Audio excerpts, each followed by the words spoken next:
Yo, what's up friends? So we're here officially off script for a discussion video. Apologies in advance for any absurdities or obscenities that leave my mouth in this more unfiltered take. But first, a quick shout out to those that responded to my recent community post. I'm the type of person who needs a little nudge into less comfortable territory at times, so I appreciate the feedback which has landed us here. So originally, until just now, I had a scripted video discussing recent changes and how they don't really make sense in combination on the beta. But this week Blizzard have corrected a glaring example or two that I had planned to point out, which suggests they are self-aware of what their philosophy for TBC Classic means and what they need to accomplish as part of that. And in respect of this, I want to take a moment out to discuss the design philosophy, or philosophies I should say, that have been in the TBC beta so far, the self-awareness we've just seen this week during the beta, and things that still seem a little unresolved to my mind regarding this philosophy.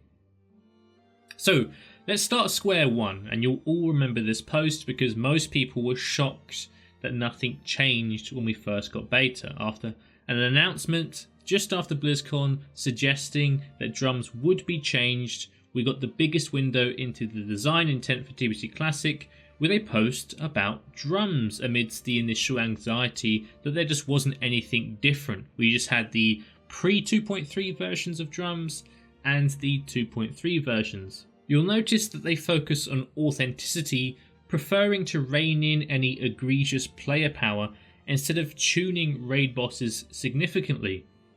In a vacuum, it's not actually a bad post. Whilst the 2.3 drums clearly provide too much reason to use leatherworking, Blizzard kinda just focused on the fact that they wanted to test how the pre-2.3 drums would fare in popularity. Essentially asking the question, will modern players abuse the 8-yard range limit harder than 14 years ago because of what we've seen on private servers with the 2.3 versions? Very clearly, the 2.3 versions are just too good. We saw that already, and Blizzard potentially want to get more data around this 8-yard drum and whether that will have a similar impact because of how restrictive the range is. Perhaps a little naive though to think that the player base won't abuse the 8-yard drums just as hard. Perhaps a little too short-sighted on the overall value of leatherworking because, you know, some specs could actually argue it's their best profession, at times at least, without drums.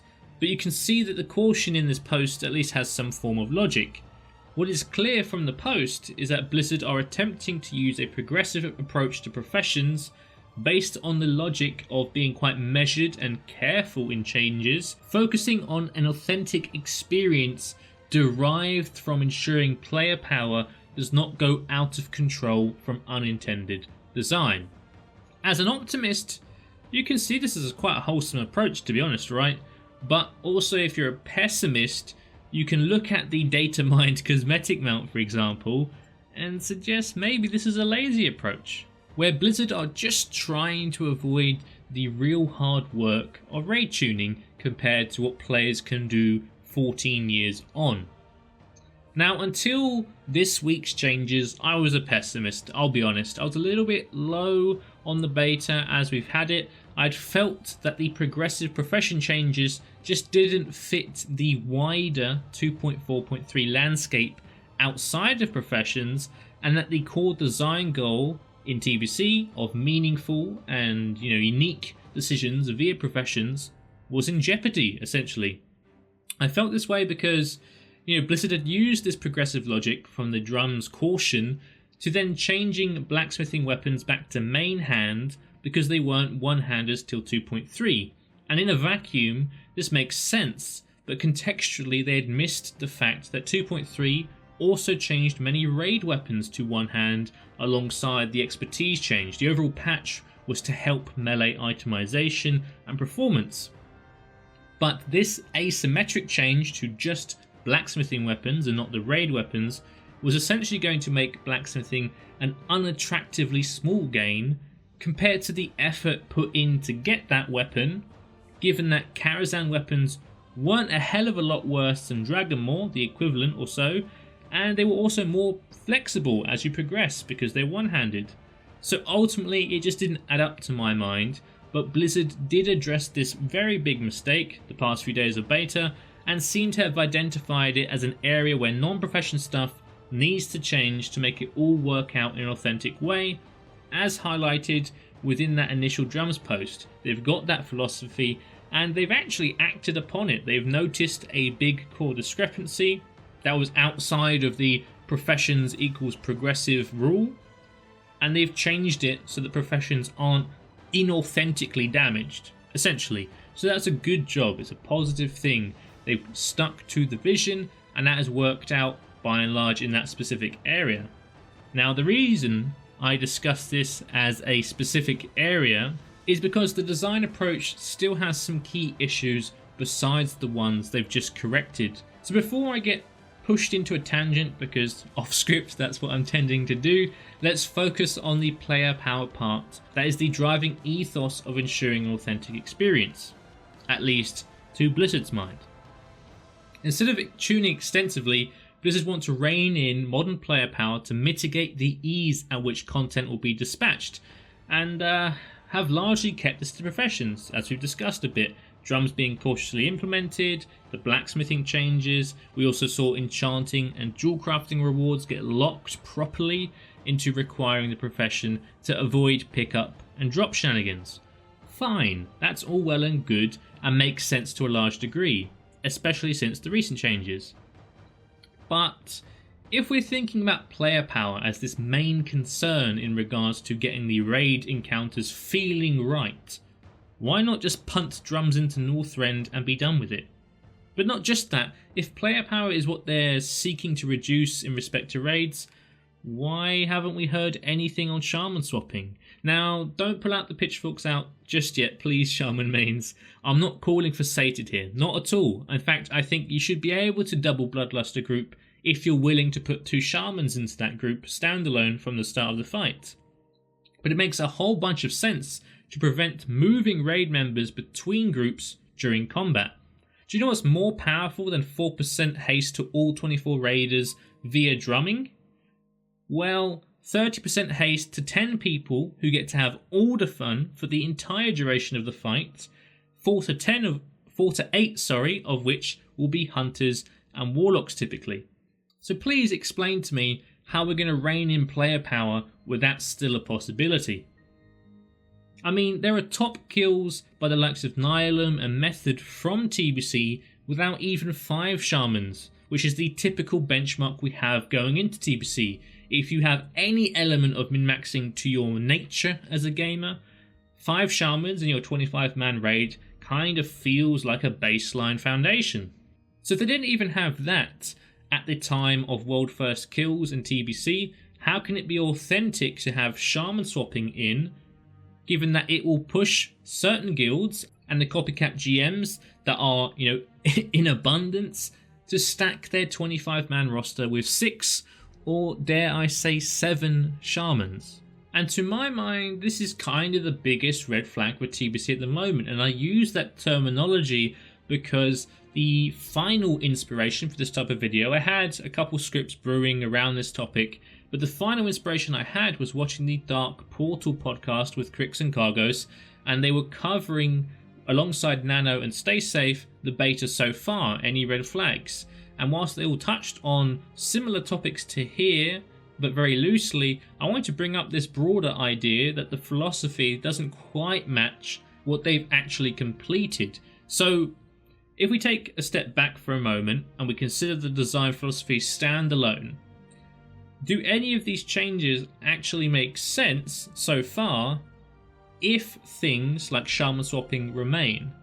If you're trying to reduce player power to such an extreme degree as to make the TBC encounters not a snooze fest, which, is debatable, especially in tier 4, at what stage can you even get the balance right? People will just bloodlust their way through the encounters and not really have any resistance in regards to DPS checks, which are ultimately, at a basic design level, fundamental to most raid encounters in some way or another. Whether it's beating an entire mechanic way faster than it's supposed to, potentially skipping a mechanic. All these things relate down to DPS. So if we've got insane DPS, it kind of trivializes a lot of the difficult moments in a lot of encounters. Now, speaking further on tuning, there is a little asterisk similar to what I've just brought up just now that also troubles this design approach. As expected, the tier 4 raid test ended up with all the content being fisted harder than turkeys on Thanksgiving. The preset gear was horrible, to be honest, for most specs, but it didn't matter. Rest of Shamans didn't even get a preset, gearing. They had to use elemental gearing when you logged into that server. I mean, Blizzard even released a statement about Karazhan being too easy and they were going to correct it. It's quite vague. Whether this means that someone did the tuning wrong from whatever working data they had, or if they are actually creatively tuning Karazhan because it was so trivial. If it's the latter, then doesn't that dunk on the whole idea entirely of tuning player power down to avoid raid tuning? I don't know, I mean, the vision seems reasonably consistent so far, aside from things like shaman swapping and drums still being in the game, because let's be honest, a lot of people are going to abuse it regardless. But is this vision actually what's best if content needs to be tuned anyway? I'm not a game developer, so I won't pretend to have the answer for that, but it's a little bit awkward of a spot for Blizzard at the moment. I mean, I didn't see any groups abusing shaman swapping, some not even having 5 shamans, and the content just flopped over, as I mentioned. It's probably better from a design perspective, thinking about it now, to nerf players than to overtune content, because you then potentially run the risk of gatekeeping a 14-year-old game away from the average player. Accessibility is important at a core level for Classic to be a success. If you're looking for challenge, you should look elsewhere, or at a push, get involved in the speedrunning or passing meta at the very least. That's where you're going to get a tiny bit of challenge from these Classic iterations. I don't think they're designed to be entirely difficult or overwhelmingly difficult for the average player. It just isn't a thing. In the same breath, though, I do want to pick up that it's only tier 4. Tier 4 was always easy aside from the early days of Mactherodon, so it may be just fine longer term. But it really pains me to see that we just haven't heard anything about Bloodlust. Again, I'm not that interested in seeing Sated, etc. put onto Bloodlust. I just think that we can't have mid-combat swapping. If we still have it, I think that the only real saviour for us will be the rules section of Warcraft logs, where the rules will essentially dictate that we're not going to shaman swap because our log will be invalidated, essentially being saved from ourselves in regards to Bloodlust chaining. Overall, I really want to just sort of try to propose that the design philosophy is not necessarily wrong. It's not in a terrible spot. They've definitely cleaned it up a little bit with what we've seen so far.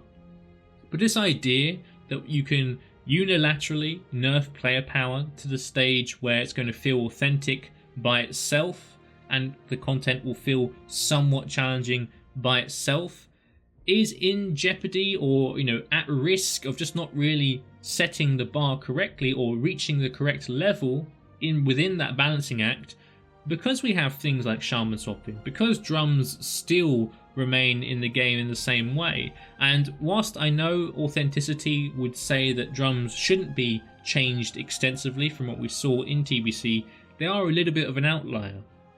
Overall, that's pretty much my thoughts on beta so far. Apologies, it was a tiny bit of a rant / ramble. I mean, off script. What do you expect? But I hope you enjoyed the discussion. I'd love to hear your thoughts down below in the comment section. And of course, I will see you next time, hopefully in your notifications.